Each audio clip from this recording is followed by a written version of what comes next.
The baseball is back. You are Locked On Giants, your daily San Francisco Giants podcast. Part of the Locked On Podcast Network, your team every day.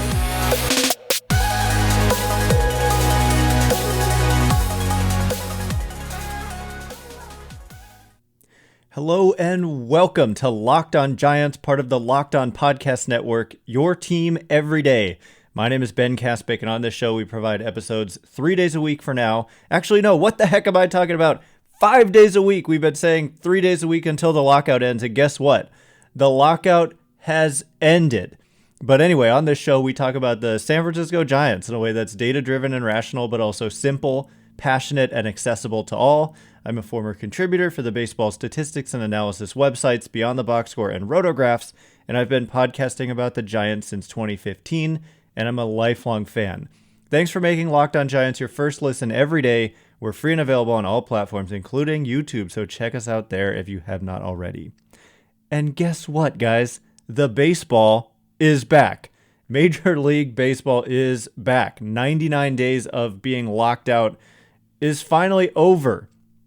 They came to an agreement today. It got weird, it got ugly, as it has throughout this whole process. Yesterday, it seemed like they were making progress. I really believed that a deal might get done yesterday, but then Major League Baseball presented this ultimatum that the players didn't like. Players rejected it, and the league said, oh, our deadline passed, and then they just sent out these mass emails and statements that more games had been canceled. And so it looked like progress was being made toward a deal that would mean a full season, full pay, full everything, and then the league steps in and cancels a bunch of other games.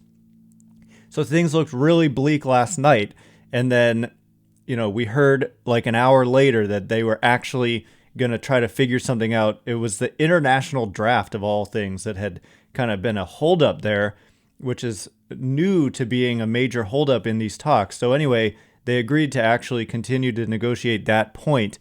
And once they reached a deal on that point earlier today, it seemed like a deal was within reach, and in fact, it proved to be. So the players, this just happened right before recording this. The players voted to ratify the league's latest offer.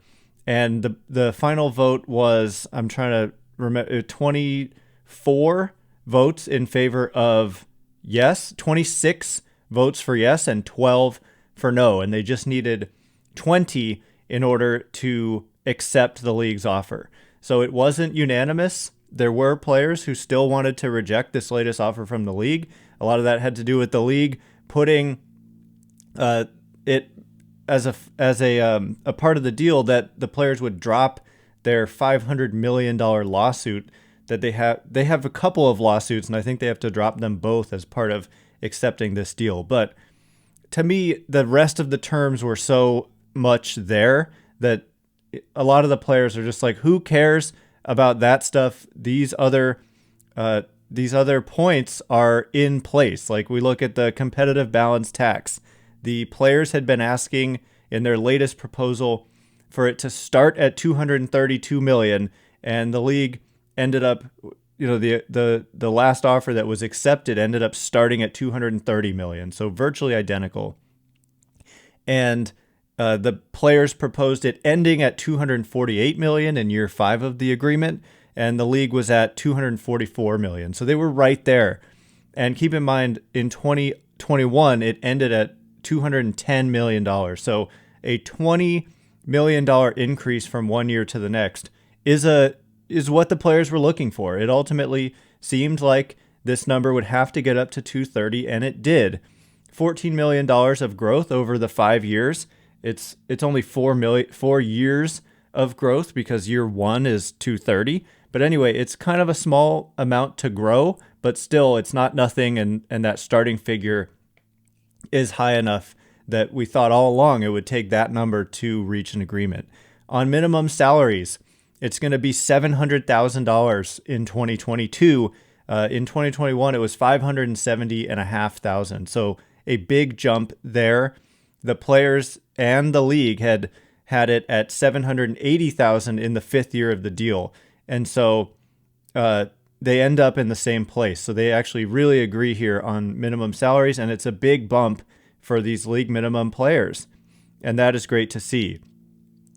There's a new pre-arbitration bonus pool. This didn't exist before. They started off, the league was offering $10 million. Players were at 110 or 115 to start all this. It ends up being $50 million flat over the 5 years. So $50 million per year. But still, the league in its last offer went up 25% from 40 million to 50 million. Players didn't want it to be flat. They wanted it to grow every year. They didn't want to set that precedent, but it's going to be flat at 50 million. But I consider it, again, like a win for the players because this didn't exist before. And now it exists. So next round of negotiations, thankfully 5 years off, they can try to get it up to 75 or whatever it is. But it's flat, it's 50 million, and I think the players will get to decide how many players are in the pool who get to receive that $50 million. So you probably also want to know what's going to happen with the season. Well, opening day is supposed to be April 7th, less than a month from now, and spring training is supposed to basically get underway tomorrow. Free agency is supposed to open up tonight. Mandatory reporting for spring training March 13th. So that's this Sunday. So this is all going to happen really fast. Transactions could open, like I said, right now, basically. And don't be surprised if there's movement for the Giants tonight. So coming up next, we'll get into more of the details of what is going on here. I'm kind of refreshing Twitter as I say this.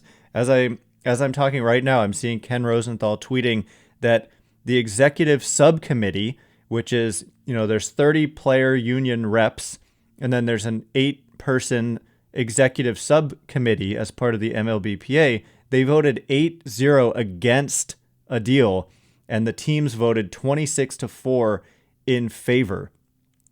The dissenting teams, the 4 teams that voted no, were the Yankees, the Mets, the Astros, and the Cardinals. So anyway, that's just more of this developing story here as we have a collective bargaining agreement. Baseball is back. Transactions are going to open up tonight. It's going to be crazy. There's a lot that needs to happen between now and opening day, and the Giants figure to be involved in that as well. So coming up next, we'll just keep this party going here as baseball is officially back. Are you ready to discover your purpose and leave an impact wherever you go? Mission Possible, written and read by New York Times bestselling author and athlete Tim Tebow, encourages you to find your inspiration, pursue your purpose, and create a life for yourself that counts. Ignite a new spark in your life through this new inspirational listen. Mission Possible by Tim Tebow is available everywhere audiobooks are sold. All right, here we go. We are going to keep this party going. If you're watching us on YouTube, we have our fists in the air in happiness here. This is, ultimately, I have so many things running through my head. How about we talked about the odds that BetOnline put out about a week ago. I think it was March 2nd. They had April as the least likely month for baseball to resume. And I said, hey, that seems like a pretty decent bet, actually, because it was... Anyway, some of you don't care, but just a reminder, we also said vote Gabe Kapler for Manager of the Year at these extremely long odds. I thought he had an actually decent chance of that, and he won. And now baseball coming back in April, people kind of wrote it off once things went south in Florida when they had those meetings, and they underrated the possibility of it coming back in April, and boom. Early April. When all is said and done, we're not missing any games. Opening day is pushed back by about a week. So it's like the best case scenario, and I'm just so happy. So there's all kinds of additional details for how to work this out. Like, for example, there's going to be double headers to make up games that would otherwise would have been missed. They have to because the season is starting late, so they need to make up those games if they want to play 162, which they are going to. And they're going to be 9-inning doubleheaders. So no more of this 7-inning nonsense that I grew to really find to be nonsense. It just felt wrong to lose a game, a close game, when you're rallying and it's the 7th inning and it ends, and it's like, okay, you should have had a couple more chances. And how about this? In addition, the extra inning rule is a thing of the past. I know some of you have specifically asked me about this. No more runner on second to start extra innings. That's over, at least for this collective bargaining agreement. And there's all kinds of things. Like, we know that recently the league has put in its proposals that it's trying to be able to implement rule changes simply by giving 45 days notice, as it was in the previous CBA. The commissioner only needed to give a year's notice, but they want to really shorten that to 45. There's been a lot of talk about they agreed to banning the shift and all that, but agreed to is not the same as it's in the CBA.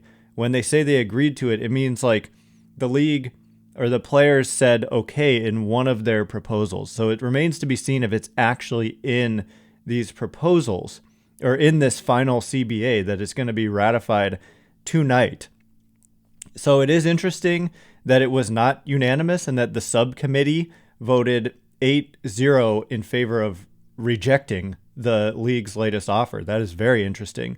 So there's some, they're not unified necessarily in this. It's very interesting that it was 8-0 by the subcommittee reps, and yet the players overwhelmingly voted in favor of rejecting the proposal. So the subcommittee is made up of Andrew Miller, Max Scherzer, Francisco Lindor, Marcus Semien, Zach Britton, James Paxton, Jason Castro, and Garrett Cole. So they all evidently voted against this offer by the league. I think a lot of it probably had to do with the dropping of the lawsuits. That's a complex subject. I don't really know all the details of these lawsuits. I do know that MLB would have had to obviously spend a lot of money defending itself, and they may have had to open up their books in order to defend their actions. This had to do with maybe the league not negotiating in good faith during the COVID shutdown, and that they didn't want to play as many games as possible, which it really seemed like was true. That's one lawsuit. There's another one too. I'm not the authority on this. People are going to write about this, but ultimately I think it's kind of a side issue that most players don't necessarily care all that much about. And yes, $500 million sounds like a lot, but remember, the players were in line to lose about $25 million a day collectively if they missed games that the league refused to pay back. And so that's only 20 days. So it's $500 million seems like this ridiculous amount of money. But if we actually, the league has basically already said they're canceling 12 games, which they've now gone back on. But we're more than halfway to a $500 million lost value if the players weren't able to get those 12 games back. They do get them back. They're going to drop the lawsuits, I guess. More details are, of course, going to be coming out as this moves on. There's other details. Let's see. John Heyman saying that the qualifying offer likely goes away. That has to do with the international draft. That was our holdup yesterday. Basically, they have until July to agree to an international draft. And if they don't, then the qualifying offer stays. If they agree to an international draft, then the qualifying offer goes away. So that's part of this agreement. Also, there's a universal DH. I believe that starts in 2022. I need to confirm that. There's a draft lottery, which I believe is going to be 6 teams in the draft lottery, 6 picks up for grabs there. So owners are, I'm continuing, official DH is in the National League, so that's happening now. We've probably seen the last time ever where there's a pitcher in the lineup. I mean, sometimes it might just happen. Maybe your pitcher is better than any DH option you have, perhaps. But the less they hit, the more they're never going to hit. And so the pitchers hitting in the National League is probably over. Andy Martino of SNY tweeting out that owners are on a call to ratify the CBA at 6 p.m.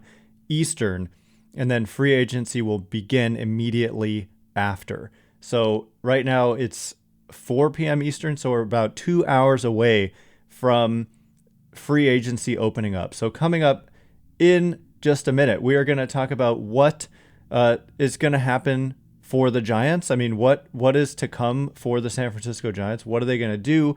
What moves might they make? I mean, trades, free agency, all that is about to open up tonight. So I cannot wait. And coming up next, we'll talk all about what's going to happen for our favorite team. So stay tuned for that. But first, it's that time of year that I've pretty much given up on all of my New Year's resolutions, but not this year. I'm sticking to my resolution to eat right thanks to Built Bar. It almost feels like it's not really a resolution because I actually enjoy eating them. Have you tried the Puffs? If you haven't, you're missing out on one of Built Bar's best tasting bars. Puffs are the first ever protein-infused marshmallow. They're fluffy, they're marshmallowy, they're not just a protein bar, they're a treat, and they're covered in 100% real chocolate. Sounds delicious, right? Well, go to Built.com, scroll down to their macros chart, and you'll be blown away. High protein, low calorie, high fiber, low carb. Most Built Bars contain 130 calories, 4 grams of sugar, 4 net carbs, and 17 grams of protein. Go to Built.com, use promo code LOCKED15 and get 15% off your order. Use promo code LOCKED15 for 15% off at Built.com. This episode is brought to you by Rock Auto. With the ever-increasing numbers of makes and models, it's now impossible for your local chain auto parts store to stock all the parts you need. Why endure the often pointless or seemingly intimidating questioning? Is your Odyssey an LX or an EX? And wait while the person behind the counter orders the parts on their computer, choosing the only brand their warehouse happens to carry. You have computers with access to rockauto.com at home and in your pocket. So why choose to spend 30, 50, even 100% more for the exact same auto parts from a chain store or car dealership? Random example, Honda Odyssey fuel pump, $353 from a chain store, $216 from Rock Auto. You can even buy it from Rock Auto, have the dealership install it. They'll be happy to do that. I have done it myself. Rock Auto is a family business serving do-it-yourselfers for over 20 years. Go to rockauto.com right now and see all the parts available for your car or truck. Write Locked On in their How Did You Hear About Us box so they know that we sent you. Amazing selection, reliably low prices, all the parts your car will ever need. rockauto.com. All right, here we go. We're going to talk about how everything affects our San Francisco Giants. The lockout is over, friends. We have normal baseball for the first time in a while. I mean, 2020, of course, was a disaster in a lot of ways for not just baseball fans, but for the world. And then it certainly affected baseball in a major way. 2021, a normal season, but with this expiration of the CBA looming large. And in fact, it led to this lockout, and it lasted 99 days. Keep in mind, teams and players could not be in communication with each other during this time. So Gabe Kapler, he can finally talk to his players. Players can finally start getting coached by their major league coaches, and they can report to spring training.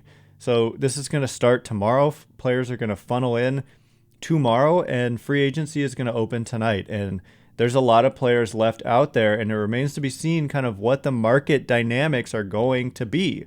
Is it going to be an absolute frenzy, or are teams going to kind of be offering less than these players think that they're worth? There was an argument that if we had missed games, teams would kind of put revenue losses onto free agents. So they would be offering less than they otherwise would. But now that we're not going to miss any games, what is the market going to look like? And how are the San Francisco Giants going to be involved? Well, they're certainly not done. Like, there's just no way that the roster they have right now will be what they take into the season. What they do remains to be seen. I think it's pretty obvious that among their needs, a right-handed hitting outfielder makes a lot of sense. And that's why we've been talking all winter about Seiya Suzuki, who I believe was posted for about a week, and he's got a 30-day window to negotiate with teams. So now that reopens, meaning he's got about 20 days left before he would need to agree to a deal. He's probably anxious to get something done, but who knows? Maybe he's willing to be patient at this point. But keep in mind, guys don't want to wait until the season is starting because they need to get ready themselves. That's actually something I hadn't been thinking about myself until right now, but it's so obvious. So players, a lot of them are going to want to sign quickly to get into camp to be ready for the season. And I think that almost more than any other executive, Farhan Zaidi can probably take advantage of changes to market dynamics and kind of find market inefficiencies and be able to find really good value. So there's a lot of good players out there. Seiya Suzuki as an outfielder who's right-handed, Tommy Pham, Nick Castellanos, Kris Bryant.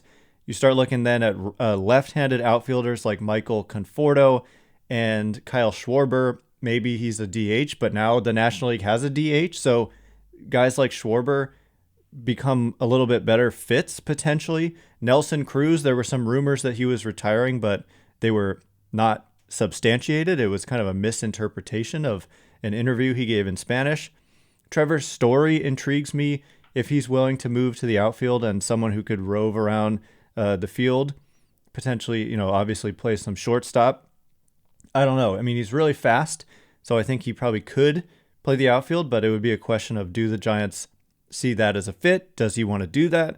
We shall see. A lot of this is probably going to be frenzied. We've also got Carlos Correa still out there. Freddie Freeman still out there. That's kind of the best position players that I just listed there. And then turning to starting pitchers, Carlos Rodon really, really intrigues me as a guy with huge upside but injury risk. But that's what I'm talking about when I say value contracts. Like, the potential is there for him to massively outperform any contract that he would get. And keep in mind, too, the luxury tax threshold is going way up. And so used to be, we kind of viewed $210 million as a limit. Giants are nowhere near that. And the luxury tax threshold now begins at $230 million, a big increase. So Giants currently are at about $123 million in payroll. So over $100 million below the new luxury tax threshold. So I have no idea what their payroll is going to ultimately be, but they have a lot of money to spend if they want to do it. We just shall see what's going to happen, and it could happen fast. Clayton Kershaw is also out there. Zach Greinke, Danny Duffy, Yusei Kikuchi. The starting pitcher market really thinned out, and to me, the only kind of front line type arms are Carlos Rodon and Clayton Kershaw. There's some good relievers out there too, not the best. I mean, Kenley Jansen, Joe Kelly, Colin McHugh, Andrew Chafin, and a few others. But the strength of this market continues to be the position player side. And then there are trade possibilities as well. Maybe there were some deals that got close towards the end of the lockout and they can resume. And I would have to imagine there's been some communication throughout the lockout between teams, even though it's not allowed. They weren't allowed to do that. I have to imagine it was happening. You can send encrypted messages on Signal or something, and who's ever going to find out? So you could discuss trades. You could talk to potential free agents. I don't know if that's happening. I have to assume it probably was to some extent, but we shall see. We'll see how quickly it moves. I'm just happy. It's going to open up. We're going to have actual baseball news each and every day. There's arbitration to worry about. The Giants have several players who are arbitration eligible and still haven't, agreed to a deal technically, in Kurt Casale, Dominic Leone, Darren Ruff, and Mike Yastrzemski. So those will need to be worked out. The players are coming back. It just remains to be seen what they're paid, and it could ultimately end up in an arbitration hearing, but maybe not. But we also don't know when those arbitration hearings would be. There's also a chance we're still going to have a Rule 5 draft. So just so much to get into. I'm sure we'll be back, with another episode tomorrow. We may do a mailbag, or we may just report on any new details about this new collective bargaining agreement that we won't have to worry about again for another 5 years. So anyway, that is all the time we have for today. Thanks again for listening. Once again, my name is Ben Kaspick. Check me out on Twitter at Ben Kaspick. That's Kaspick. If you like this show, please consider rating it, leaving a review, liking, commenting, subscribing on YouTube, all of that good stuff. So thank you in advance, and thank you to everyone who's done so already. I can't wait to be with you again tomorrow. Thanks again for listening. Stay locked on Giants.